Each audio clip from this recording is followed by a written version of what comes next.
votre curiosité pour la cuisine? Oui, je pense que ça vient vraiment de mon enfance.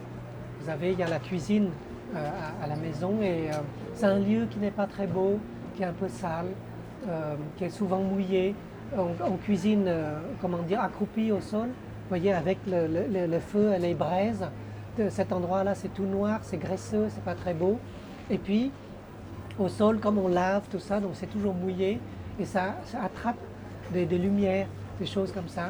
Et donc, quand j'attends toujours le moment où ma mère rentre du marché, parce que c'est là où je découvre ce qu'on va manger à midi. Voilà, et donc je suis très curieux. Aujourd'hui encore, c'est pareil, mes enfants, quand ils rentrent à la maison, la première chose, c'est qu'est-ce qu'on mange. Voilà. Et donc, c'est quelque chose de très important dans notre vie, la nourriture. Et je pense que le goût pour la cuisine vient vraiment de ce moment-là, avec, comment dire, avec ma mère qui est une très très bonne cuisinière. Voilà, donc c'est toujours surprenant quand on prend une cuillère de soupe et que tout à coup c'est tellement bon, ça vous ravit, vous voyez. Donc tous ces souvenirs d'enfance a fait que voilà, ça fait 15 ans que je cherche un sujet sur la nourriture à faire. Et j'en ai croisé beaucoup et c'est finalement celui-ci que j'ai choisi à la fin. D'accord. Grand écran. C'est parce que c'est la première cuisine au monde. Voilà. Et c'est une. Comment dire, ce n'est pas un hasard. C'est vraiment un travail de culture pendant des décennies et des siècles. Voilà, dans la cuisine. Il y a une longue pratique de la cuisine française. Et puis arrive à un moment donné, il y a la théorie sur la cuisine. Et ça, c'est les Français qui ont écrit les premiers livres sur ça. Ensuite, ce sont les mêmes Français qui ont déterminé, par exemple, l'art de dresser la table, comment la table doit être dressée. Et ensuite, et donc ça crée tout un art de la table, les verres, la coutellerie, etc., les serviettes, enfin tout. C'est quand même c'est extraordinaire. Et ce sont eux aussi qui ont déterminé comment on doit formuler, comment dire, un plat. On ne peut pas dire les mots dans tous les sens. Il y a un sens, un ordre précis. Ce sont eux qui l'ont déterminé. Ce sont aussi les Français qui ont établi toutes sortes de règles, voilà, autour de la cuisine, de l'art de la table. Donc que la cuisine française soit la première cuisine au monde, ça se comprend. Voilà. Et c'est pour ça que j'ai envie de m'attaquer à quelque chose aussi important, si vous voulez. C'était beaucoup plus simple de faire un film sur une nourriture quelconque de rue, par exemple, très sympathique, parce que c'est populaire, c'est voilà, c'est joyeux, c'est tout ça. Tandis qu'ici, il y a une dimension de précision, d'art qui se crée. Voilà, donc la cuisine, c'est vraiment un art, l'art du goût, de l'odeur et du toucher. Voilà, les autres arts ne s'occupent pas de ça. Du coup, c'était important.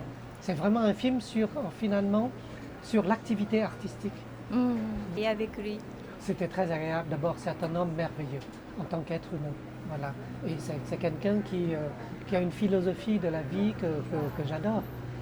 Tout ce qu'il aime dans son métier, c'est de réunir des gens et comment dire, dans une ambiance agréable. Voilà. Que ce soit l'ambiance de travail dans la cuisine, j'ai été dans sa cuisine. C'est silencieux, c'est très respectueux, c'est merveilleux. Voilà. Il n'y a pas de bruit partout, il n'y a pas de gens qui se crient dessus. Et le travail avec lui s'est passé à plusieurs étapes. D'abord, il y a le moment du scénario où j'ai écrit un certain nombre de plats dedans et je l'ai revu avec lui. Et lui il dit ça, on garde ça, non, ça on va trouver autre chose. Et donc il a refait le menu du film. Ensuite, lui-même a cuisiné pour moi. Voilà. Et on a vu tous les plats, comment il faisait. Comme il se trompait, tout ça, c'était bien de le voir rater des choses. Ça me dit, c'est la même chose qu'au cinéma. Hein. On rate des prises, on recommence, etc. Et donc, en le voyant faire, et surtout, cette sensation de liberté qu'il avait. C'est-à-dire, il était en train de préparer un plat, puis il y a un garçon qui passe avec quelque chose à la main, il dit « Qu'est-ce que tu as là ?»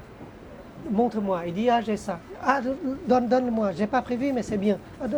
Et là, il compose avec ça. Il essaie quelque chose, il goûte, ah, il dit ah, c'est bien, c'est pas bien, voilà. Ou alors c'est pas bien, il jette tout, il recommande, etc. Donc c'était très, comment dire, être dans la vision directe de la créativité, c'était très enthousiasmant. Voilà.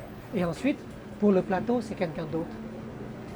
C'était son collaborateur qui s'appelle Michel Nave, qui a travaillé sur tout le film.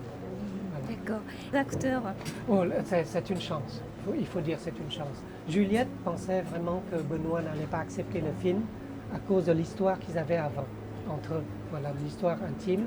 Et donc, mais Benoît, il n'a pas hésité une seconde. Et quand ils se sont rencontrés de nouveau dans le film, c'était magnifique. C'était immédiatement magnifique. Voilà.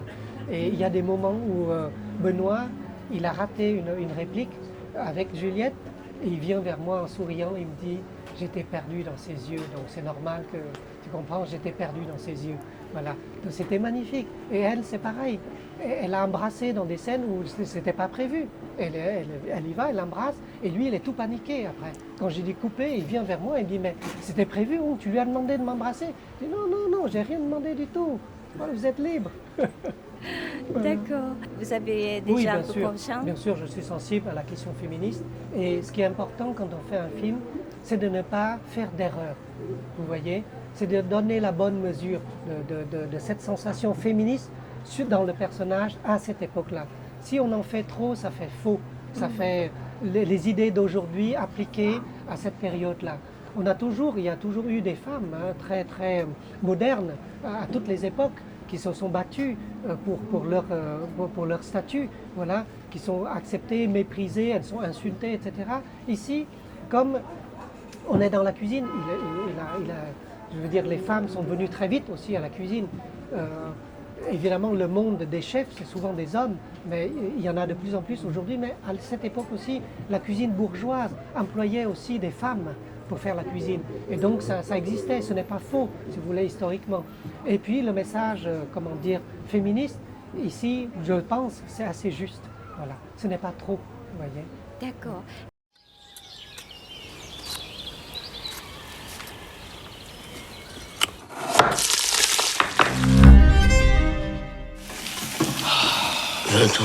Plus de 20 ans à travailler ensemble.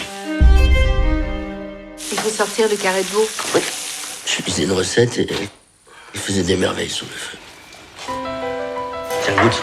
Oui. Le goût est moins fort. Étonnant cette petite. Eugénie. Vous êtes une artiste. Merci. Je vous le demande encore, Eugénie. Marion. Combien de fois encore allez-vous me poser cette question? Étudier des textes, des recettes, à les faire, à les manger. Ne sommes-nous pas bien ainsi? Monsieur Dodin, mon maître le prince de Razy m'a dépêché auprès de vous pour vous prier à dîner avec votre suite. Veuillez annoncer, monsieur l'officier. Le menu sera composé de 3 services. La générosité du prince a tourné à l'épreuve. Il étudie un menu. Pour inviter le prince, Oui. C'est un peu risqué, audacieux. Je relève le pari d'émerveiller le prince avec un pot-au-feu de ma composition. Avec votre aide. Ce sera un pot-au-feu. vous êtes sûr? 極上の料理を生み出してきた2人が人生をかけて挑む究極のポトフとは。 Eugénie.